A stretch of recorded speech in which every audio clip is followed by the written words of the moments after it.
Stack बनाता हूँ।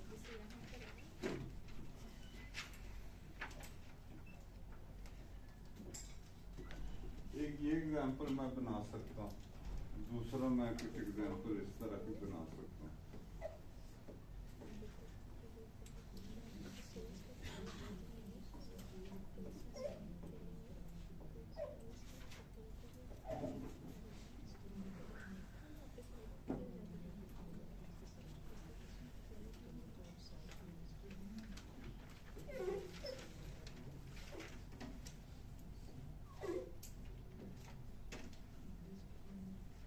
अगर मैं इस एग्जांपल को देख लूं, क्योंकि ये थोड़ी सिंपलर है, तो पहले मेरे पास एस आ जाएगा स्टैक के अंदर।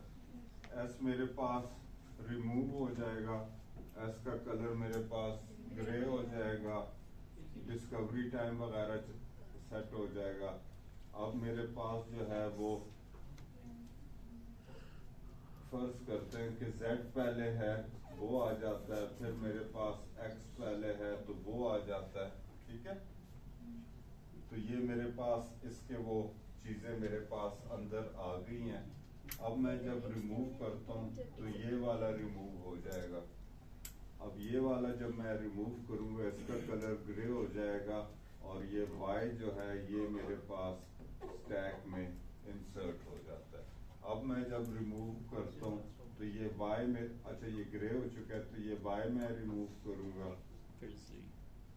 फिर मैं जो है Z आएगा, Z का कोई नहीं है तो ये Z मेरे पास रिमूव हो जाएगा, और फिर मेरे पास सोर्स आ जाएगा। पहले Z क्यों रिमूव नहीं किया? Z क्यों रिमूव नहीं किया? अगर मेरे पास पहले एडजेंसी लिस्ट में Z आता तो अच्छा, ये अगेन वो ऑर्डरिंग पर डिपेंड करता है कि मेरे पास किस ऑर्डर में है। पहले मेरे पास S से मेरे पास X है कि Z है, दूसरा ऑप्शन है कि मेरे पास S से Z है कि X है। तो उस केस में मेरे पास पहले स्टैक में Z जाएगा, फिर मेरे स्टैक में Z जाएगा, फिर मेरे पास स्टैक में X आ जाएगा, तो X पहले रिमूव हो जाएगा। इस केस में मेरे पास पहले X रिमूव हो जाएगा और फिर Z चला जाएगा। अब इस केस में जब रिमूव होगा तो Z मेरे पास रिमूव हो जाएगा। सर इन आइदर केस जब हम सोर्स पर पहुंचेंगे तो सारा उसकी नेबर्स विजिट कर सकते हैं? नहीं, जरूरी नहीं।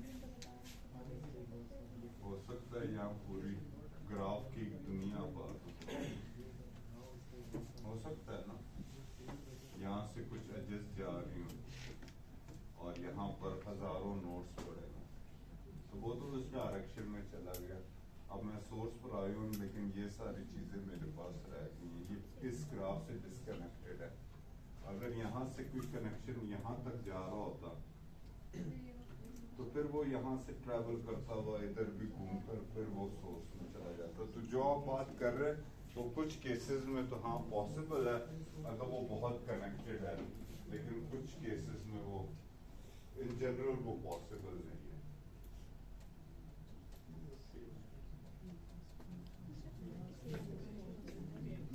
तो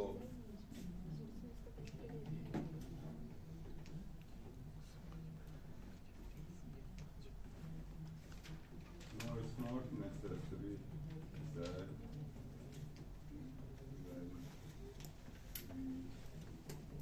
when we resource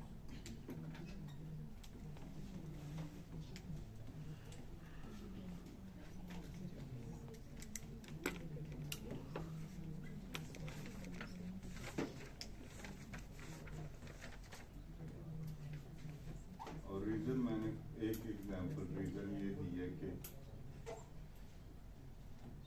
यहाँ पर ग्राफ्स का है और यहाँ पर कुछ नोट्स वगैरह, दो अलग काइंड ऑफ हिस्से हैं ग्राफ के, दो आइलैंड्स है और सोर्स दरमियान में एक कनेक्टिंग सा नोट है। और एक ब्रांच ब्रांच की डेप्थ में चलता जा रहा है। अब वो एक ब्रांच की डेप्थ में चलता जाएगा तो दूसरी ब्रांच का पहली ब्रांच के साथ कोई कनेक्शन नहीं है। अगर कोई पहली ब्रांच का दूसरी ब्रांच के साथ कोई कनेक्शन होता तो वहां से घूमता हुआ यहाँ तक आ जाता। सर इसमें ये जो भी हमें नोट मिलता है हम अरे के इंडेक्स में जाते हैं, अरे में लिस्ट है अरे में हम देखते हैं कि उसके नेबर्स क्या है। एडजेंसी लिस्ट में हम देखते हैं कि उसके नेबर्स क्या है। सिंगल नेबर देख के फिर उसके इंडेक्स पे चले जाते हैं। हाँ, उसके इंडेक्स पे जाते हैं फिर उसके नेबर्स देखते हैं। सारे नेबर देखते हैं। फॉर लूप है ना, ये सिर्फ फर्स्ट नेबर देखते हैं या सारे नेबर? पहले जो आएगा, पहले आया पहले उसको इंसर्ट किया, जो जो वाइट नेबर आता जाता है उसको हम इंसर्ट करते जाते हैं, तमाम नेबर्स देखे, फिर वो वाइल लूप शुरू में जाएगा, फिर एक रिमूव करेगा, पॉप करेगा, तो स्टैक के ऊपर जो पहले पड़ा हुआ है वो पॉप हो जाएगा और फिर वो वहां से ट्रैवर्सल शुरू कर देगी। तो जिस तरह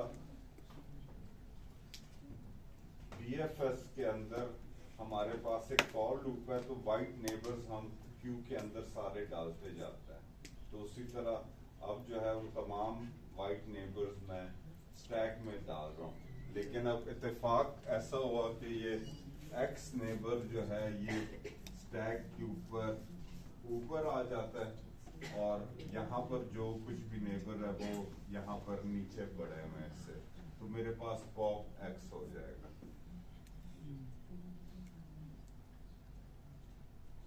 इतना मुश्किल नहीं है।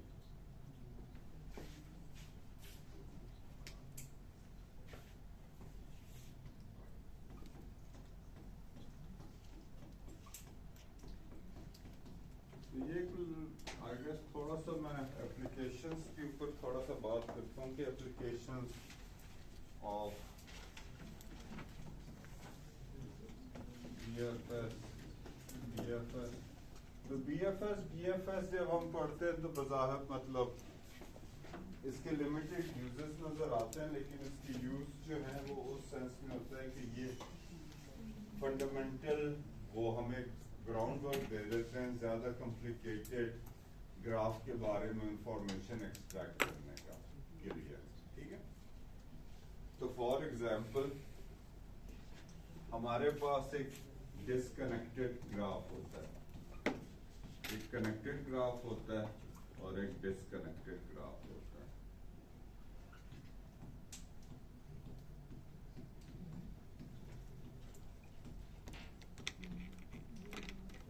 तो ये मेरे पास एक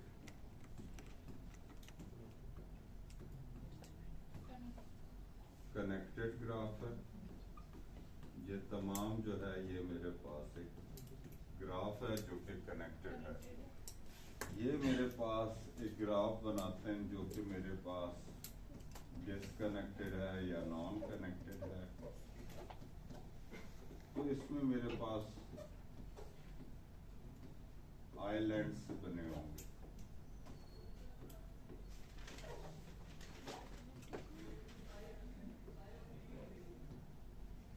वन और मोर डिस्कनेक्टेड कंपोनेंट्स। तो डिस्कनेक्टेड का मतलब है कि आपस में कुछ हिस्से नहीं है।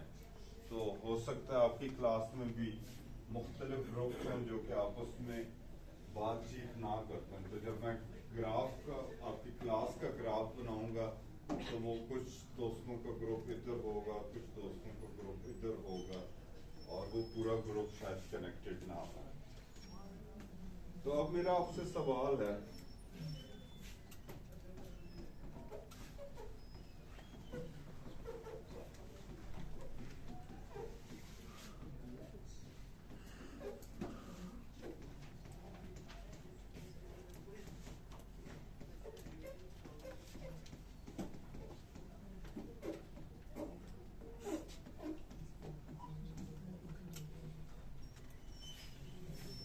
मैं किस तरह फाइंड करूंगा कि ग्राफ मेरे पास कनेक्टेड है या नहीं?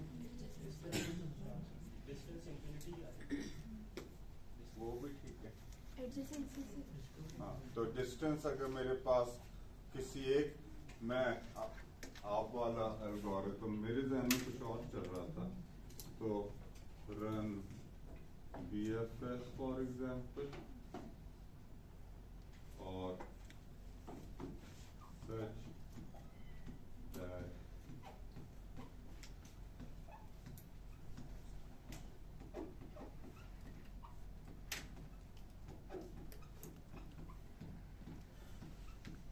तो मेरे पास वो डिस्टेंस की अरे रिटर्न कर देता, BFS रन करता है लेकिन डिस्टेंस की अरे रिटर्न कर देता है. So then I can traverse D array if even one entry is infinite, then disconnected.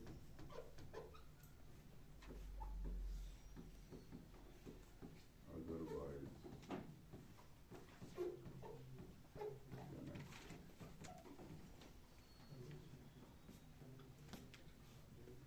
एक और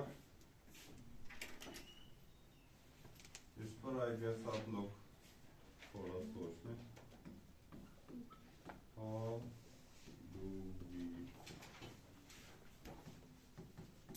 find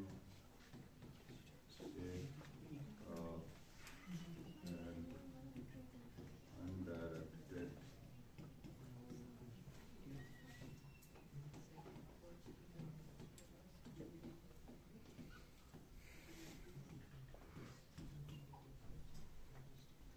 साइकिल समझते हैं क्या होता है?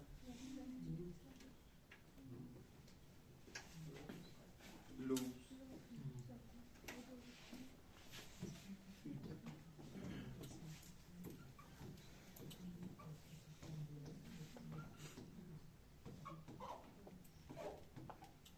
तो ये मेरे पास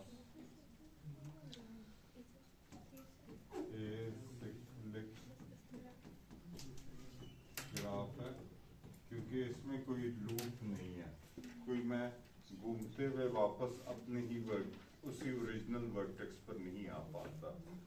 अलबत्ता अगर मैं इस तरह का ग्राफ बनाऊं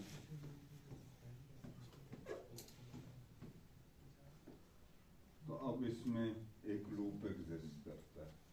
ठीक है, ये एक भी हो सकता है, बहुत सारे लूप्स भी हो सकते हैं, लेकिन अगर एक भी मेरे पास इस तरह का एक पाथ बनता हो कि I can return back to the original vertex, so this is called a cyclic graph.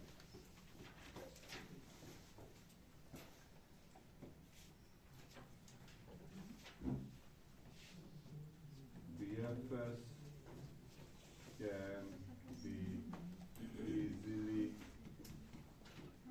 adopted to find a graph as cycles or loops. किस तरीके से कर सकते हैं, ब्रॉडली मुझे बता सकते हैं? प्रेडिसेसर से की एरे से. सर हम कह सकते हैं कि सोर्स वो जो उसका आखिरी वर्टेक्स है, अगर वो थ्रू कॉमन पॉइंट से अगर कनेक्ट है तो साइक्लिक हो सकता है.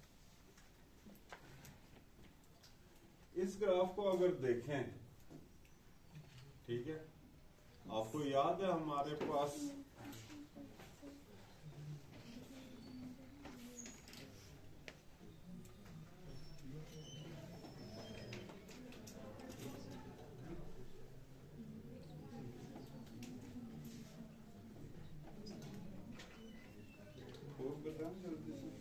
U3 U 3 3 W W X87 X 87.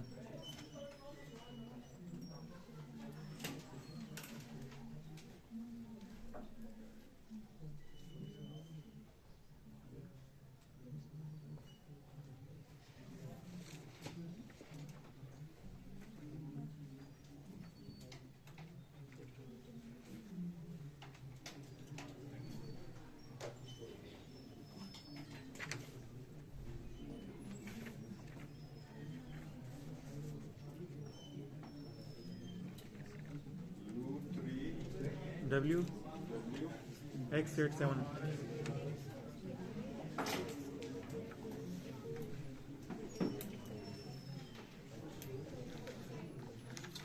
ये जो ग्राफ है मतलब वो वाला जो एसिक्लिक ग्राफ होता है, क्या उसमें कभी ऐसी सिचुएशन हो सकती है कि मेरे पास एक ग्रे या ब्लैक वर्टेक्स आ जाए एसिक्लिक ग्राफ में? ग्रे वर्टेक्स अगर यहाँ पर फॉर लूप के अंदर जहां पर मैं कलर चेक कर रहा हूं, इसमें अगर ब्लैक या ग्रे वर्टेक्स आती है उसका मतलब क्या है? ट्रैवर्स है। कि वो ऑलरेडी ट्रैवर्स है, मैं कहीं से ट्रैवल करता हुआ वहां तक वापस आ पा रहा हूँ, ऐसा ही मतलब है ना? तो ये ऑटोमेटिकली मुझे बता देता है कि ये साइकिल एग्जिस्ट है कि नहीं है। तो अगर मैं इधर एक इफ कंडीशन डाल दूं, if colour is equal to black और grey then cout cyclic graph, तो वो मेरा काम हो जाएगा। ठीक है, तो कलर की इंफॉर्मेशन मुझे बता रहा है कि वो विजिटेड है कि नहीं है, और अगर एक वर्टेक्स विजिट है और वो ग्रे वर्टेक्स है और मैं वाइट वर्टेक्स से होते हुए मैं दोबारा उस ग्रे या ब्लैक वर्टेक्स पर आ रहा हूँ, तो उसका मतलब है कि वो ऑलरेडी विजिटेड है लेकिन मुझे कहीं और से भी एक रास्ता मिल रहा है। ठीक है, तो इस तरह की बेशुमार और एप्लीकेशंस है। थोड़ा सा इसको पढ़ें और इसको और भी क्लास पे हम डिस्कस करेंगे। छोटे छोटे सवाल होंगे, एमसीक्यूज होंगे, शॉर्ट क्वेश्चंस होंगे, इस तरह के क्वेश्चन। सर चॉइसेस होंगे? नहीं, चॉइसेस अभी मैट्रिक तो नहीं है। तुम यूईटी में चॉइसेस थी? बताओ, नहीं बताओ। सर चॉइस तो होनी चाहिए। हाँ थी, यूईटी में चॉइस थी।